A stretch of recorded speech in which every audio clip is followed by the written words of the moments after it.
everyone, it's Mora Viva and Shoko. Today I'm going to be reading to you a story called Too Many Toys, Grandpa's Stories of the Village of Silly People by Arnold Fine. This is a super silly story. We are learning the letter sin this week. The letter sin makes a S sound, just like the word silly. Enjoy the silly story. Too many toys, Grandpa's stories of the village of silly people. Children, children, shouted Mother, come down, Grandpa has just arrived. As they ran down the stairs, the children shouted, oh, Grandpa, Grandpa, can you tell us another story about the village of silly people? Why don't we go into your playroom and I'll tell you another story, said Grandpa. But as they entered the playroom, Grandpa could not believe his eyes. Oh my goodness, children, what a messy room. Our playroom is so small, we don't have enough space for our toys. I see, said Grandpa. You have toys all over the place. There doesn't seem to be an answer to our problem, the little boy said. Our playroom is definitely too small. Grandpa began to laugh and exclaimed, well, that's perfect because the story I'm going to tell you is about a man who lived in the village of silly people and also had the same problem. He kept complaining that his house was too small for his wife and two children. Oh, wow, exclaimed the children. Please, please tell us. Well, it all began when one of the farmers in the village of silly people came to the mayor with a problem.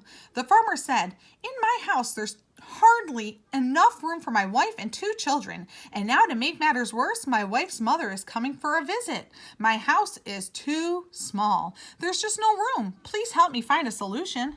For a moment and then said, that's not a problem because I have a solution. But once I tell you what to do, you must not ask me even one question. Is that clear?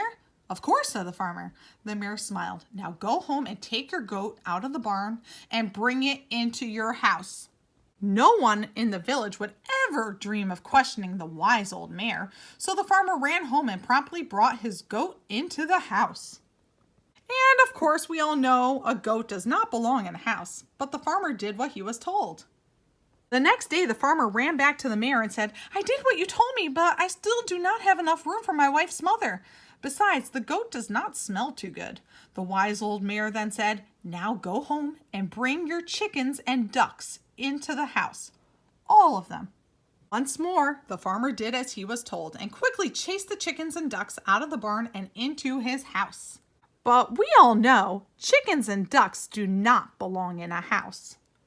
The following day, the farmer ran back to the mayor and said, I still do not have enough room for my wife's mother. In fact, there's hardly enough room for us now. The mayor smiled. Don't worry about a thing. Go home and bring your horse from the barn into your house. My horse? The farmer exclaimed. Yes, your horse, the mayor repeated. So again, without asking even one question, the farmer went home and took his horse out of the barn and into the house. And of course, we all know a horse does not belong in a house. The horse began to kick and knock over the furniture. The very next day, he ran back to the mayor and complained that he still did not have enough room. I know it may seem a little crowded living with all those animals, but now I want you to go home and bring your cow into the house also. Again, the farmer thanked the mayor and ran home. He quickly chased the chickens and ducks out of the way and he pushed the cow into the house. Later that afternoon, when the farmer sat down for lunch with his wife and children, his wife asked, do you think there will be enough room here for my mother with these chickens and ducks and the goat and the horse and the cow? Remember, she is coming tomorrow. The farmer sighed. I think I'd better ask the mayor for his help once more. Farmer left. His young son asked, can the mayor really help? He doesn't seem to be doing too well as it is now, sighed the farmer's young daughter. Suddenly, the goat jumped up onto the china closet, throwing the chickens and the ducks into a frenzy. This is terrible, cried the farmer's wife. The horse became so frightened that he began kicking and breaking the furniture again. When will it end? Sobbed the poor farmer's wife. When will it end? Meanwhile, the farmer ran back to the wise old mayor of the village and pleaded, can I ask you just one little question, even though I promised not to ask any questions? My wife's mother's arriving tomorrow. Where do I put her?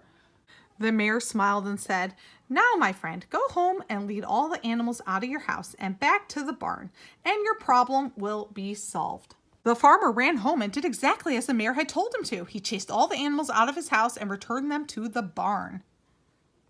Then he went back into his house and looked around. "Look, everyone. See how much more room we have now? Our mayor is indeed a wise man. There is now enough room for when Grandma visits." The farmer ran back to the mayor. "Thank you for solving my problem and showing me how much room I really had." The wise old mayor replied, "It was such a simple solution. There was nothing to it." "Wonderful story, Grandpa," the children giggled. Chuckled Grandpa. "Not only is it a wonderful story, it also solves your problem about not having enough room in your playroom." "How, Grandpa?" questioned the children. "Why not give all the toys you don't play with anymore to some poor children?" "I know. Then you will be able to perform the wonderful mitzvah of giving tzedakah." "Oh, what a wonderful idea!" the children shouted. "Let's do it right now." So the children and their grandpa gathered up the toys in a great big carton and went among the poor children of their community, giving a form of tzedakah they could understand. The children were so happy that they had given from their heart and brought joy to others. Besides, when they returned to their playroom, they found that they had lots of space to play in. The two little ones looked at their grandpa and asked, "Is there a bracha we should say when we give tzedakah?" Grandpa smiled. "No, because we only say a bracha before we do something. When we give charity, we never know if the person will accept it. Therefore, we don't say a bracha. And another reason is because there is no limit to the amount of charity a person should give. We believe charity has no fixed bounds because it is never completed." Still, come to think of it, there is one bracha we could say, Baruch Hashem. That we're able to help others. The children smiled. "You're the wisest grandpa in the whole world, and you always tell us the best stories." "I love you also," said Grandpa, and he gave the children a great big hug. The end. Hope you enjoyed this silly story and learned the lesson of being happy with what you have and giving tzedakah. Have a great day, everyone. From Moraviva and Shoko. Bye.